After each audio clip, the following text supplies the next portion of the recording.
Most people begin their journey of faith with an expectation they've never really examined. Without realizing it, they assume that believing in God means living in constant peace, always having clear direction, and feeling His presence almost all the time. It's as if faith were a permanent state of emotional security. As if once you enter the faith, doubt would shrink, decisions would become easier, and your heart would finally settle into stability. The problem is, that image doesn't come from the Bible. It comes from modern messages, catchy phrases, and edited testimonies, where you only hear the happy endings, never the long stretches of silence, confusion, and waiting in between. You hear that God guides, but almost no one talks about how long in Scripture people walked without understanding anything.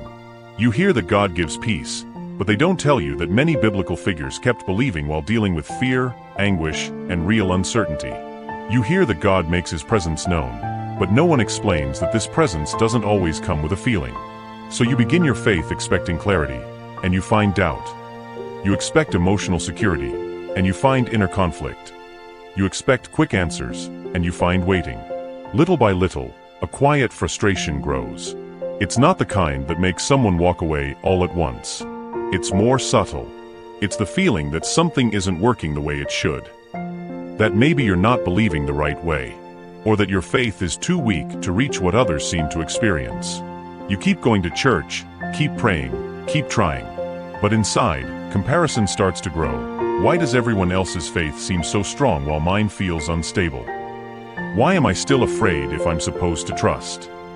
Why do I still feel lost if God guides? What almost no one realizes is that this conflict doesn't come from a lack of faith. It comes from a wrong expectation about what faith is supposed to produce all the time. The Bible never promised a spiritually stable, emotionally predictable experience. It shows people who trusted God while going through wars, losses, deserts, prisons, persecution, and long periods of silence. But we entered faith expecting constant comfort, not perseverance. Expecting quick answers, not maturity. Expecting to feel a lot, not to remain even when we feel almost nothing. That's where the collision between expectation and reality happens. The problem isn't that your faith is weak, it's that you were taught the wrong definition of faith. There comes a point in the journey when a person starts to feel strange about their own spiritual experience. They still believe, still pray, still try to do what's right, but they hardly feel anything anymore. They don't feel that strong emotion. They don't feel that constant sense of security. They don't feel the clear certainty they thought would come with time. Then the quiet doubts appear. Has my faith grown cold? Did I drift away without noticing? Is there something wrong with me? What almost no one explains is that this phase isn't the exception in the Bible, it's the pattern. Biblical faith, most of the time, doesn't look spiritual. It looks human. Abraham received an enormous promise, but spent years dealing with waiting, aging, and unanswered questions. At many points, everything around him screamed the opposite of what God had said. Moses was called to free a nation, but first spent decades in the obscurity of the desert, tending sheep, far from any visible sign of a grand purpose. Elijah faced prophets, saw miracles, experienced God's power in dramatic ways, and soon after asked to die, overwhelmed by fear, exhaustion, and emotional collapse. That's not lack of faith. That's faith in the real world. We learn to associate faith with feeling strong, but Scripture shows faith coexisting with weakness. We linked faith to emotional certainty, but the biblical text shows faith walking side by side with doubt and confusion. The Psalms are full of questions without immediate answers. Why are you cast down, O my soul? How long, Lord? Those words don't come from unbelievers. They come from people who keep talking to God even when they don't understand what He's doing. Faith in the Bible is not feeling secure all the time. It's continuing to move toward God when emotional security doesn't show up. It's not the absence of fear, it's decision in the middle of fear. Not constant clarity, it's remaining even in the fog. Not uninterrupted peace, it's continuing to trust while the heart is still restless. Hebrews speaks of people who died without receiving the promises, and still calls them examples of faith. That completely breaks the idea that faith means always seeing results or feeling confirmation. The absence of feeling is not the absence of faith. Often, it's the exact environment where faith is being formed more deeply. Because when there's no emotion holding you up, no internal applause, no rewarding sensation. What's left is the quiet, naked choice to keep going. And that choice almost never feels grand. It feels fragile, small, too ordinary to be called spiritual. But that's exactly where biblical faith truly happens. In the normal day, in the confused heart, in the prayer without chills, in obedience without excitement. The part no one told you is that faith often feels like absence, not presence. There's a moment in the spiritual walk when faith stops feeling like an emotional shelter and starts feeling like an inner earthquake. Up to that point, many people lived faith as comfort, clear direction, a constant sense of care. And there's nothing wrong with experiencing that. At many moments, God really does comfort, strengthen, and sustain.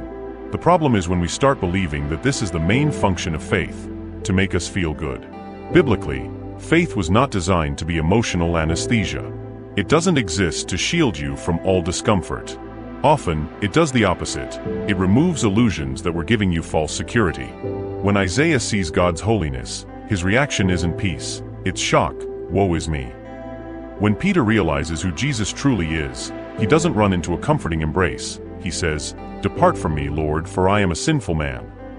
Real encounters with God, in many parts of Scripture, begin by dismantling the image a person had of themselves. Faith confronts the idea that you are in control, confronts the idea that you are self-sufficient, confronts the idea that your securities are solid. And when those structures start to fall, the first feeling is not relief. It's loss. Loss of old certainties. Loss of a simpler, more predictable spirituality. Loss of a relationship with God based only on exchange. I do, he rewards. Suddenly you pray and don't feel the same. You read and aren't moved like before. You sing and aren't carried by the same emotion. The automatic conclusion is, I'm getting worse. But maybe it's not decline. Maybe it's transition. Job is a clear example. His faith wasn't strengthened by quick explanations, but by the collapse of a limited view of God and of himself. In the end, he doesn't leave with every answer neatly arranged. He leaves with a different perception of who God is, and who he is before him. Paul goes through this too. He asks for suffering to be removed. It isn't. Instead of relief, he receives a sentence that dismantles his logic. My grace is sufficient for you. Paul's faith doesn't grow because everything improves. It grows because he learns to remain even while something still hurts. Real faith doesn't reinforce all your expectations.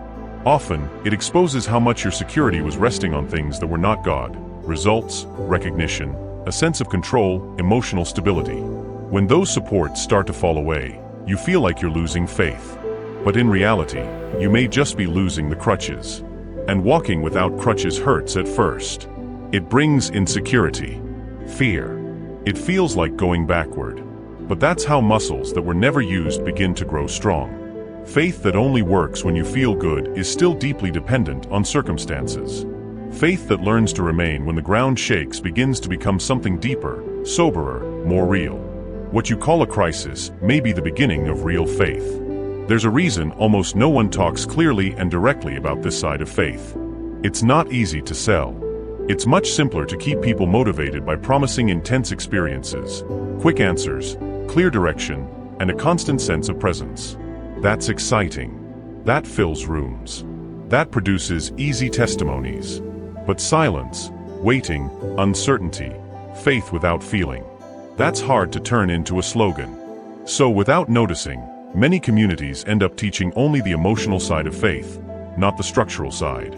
There's a lot of talk about what you can feel, and very little about what you'll have to sustain when you don't feel anything.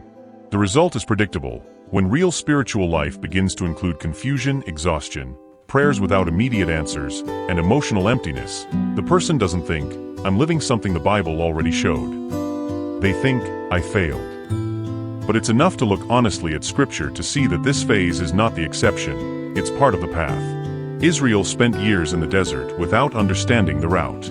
David was anointed king and then lived as a fugitive for a long time. Jeremiah obeyed, spoke what God commanded, and saw almost no one listen. The disciples followed Jesus, thinking they understood everything, and many times discovered they were completely lost. None of these stories look like the modern idea of faith as continuous enthusiasm. But they look a lot like the life of someone trying to keep going today, even tired, even confused, even feeling almost nothing. The problem is that because this part isn't talked about much, when you arrive there, you think you've left the path. You think you lost something everyone else seems to have. You think your faith broke. In reality, the opposite may be happening. Superficial faith needs constant stimulation. Mature faith learns to remain even when stimulation disappears. If you're in a place where you keep praying, keep seeking, keep trying to be faithful, but without the strong feelings you once had, that's not automatically a sign of distance. It may be a sign of depth. And if this kind of conversation makes sense to you, if you want to keep exploring this more honest and less talked about side of spiritual life, subscribe to the channel. It's not about numbers. It's about walking together through reflections that aren't shallow and that help put words to what many people feel but almost no one explains. Because in the end, remaining without feeling sometimes requires more faith than remaining full of emotion. If you're still here even without feeling, your faith may be more alive than you imagine. In the end, faith is almost never what we imagined at the beginning. It isn't sustained by emotional highs. It doesn't stay alive because of intense moments, frequent tears, or constant feelings of presence. Those experiences may exist, and sometimes they do, but they are not the structure of faith. They are just moments within it. The foundation is something else. Faith is remaining without guarantees. It's continuing to walk when there is no clear explanation. It's keeping direction when the emotional map disappears. It's choosing not to abandon a relationship that, for a time, feels too silent. That's not romantic, not exciting, but it's deep. For a long time, many people measure faith by what they feel. If they feel peace, they think they're doing well. If they feel joy, they think God is near. If they feel emptiness, they conclude something is wrong. But spiritual maturity changes the metric. The question stops being "what am I feeling?" and becomes "where am I remaining?" Because feelings are unstable. They vary with fatigue, circumstances, emotional health. Remaining is a decision, a posture, a direction held even while the inside fluctuates. The Bible shows this consistently. People who kept walking with God without understanding what was happening. People who had no sense of control, no immediate answers, yet didn't turn their backs. Not because it was easy, but because, at some level, they had decided the relationship mattered more than the experience. Silence, then, stops being an automatic enemy. It becomes a revealer. When answers decrease, when sensations weaken, when external confirmations disappear, something is exposed. What was your faith really resting on? If it was tied to quick results, silence destabilizes everything. If it was anchored in constant feeling, silence feels like total absence. But if, little by little, it starts to root itself in the decision to remain, even without guarantees, then silence doesn't destroy. It deepens. It shows that faith wasn't just enthusiasm. It was bond. Faith is not feeling God all the time. It's not abandoning the path when you feel almost nothing. It's continuing to speak even when the response doesn't come in the expected format. It's trusting that the absence of explanation is not the absence of presence. This doesn't remove the pain of waiting. It doesn't make silence comfortable, but it gives dignity to the process. You are not failing just because you're not living an intense experience all the time. You may, in fact, be walking through the most solid part of faith, the part that doesn't depend on constant stimulation to keep existing. In the end, faith is not sustained emotional intensity. It is sustained faithfulness. And often it's in the silence, when nothing seems to reinforce your belief, that the real foundation of it finally appears.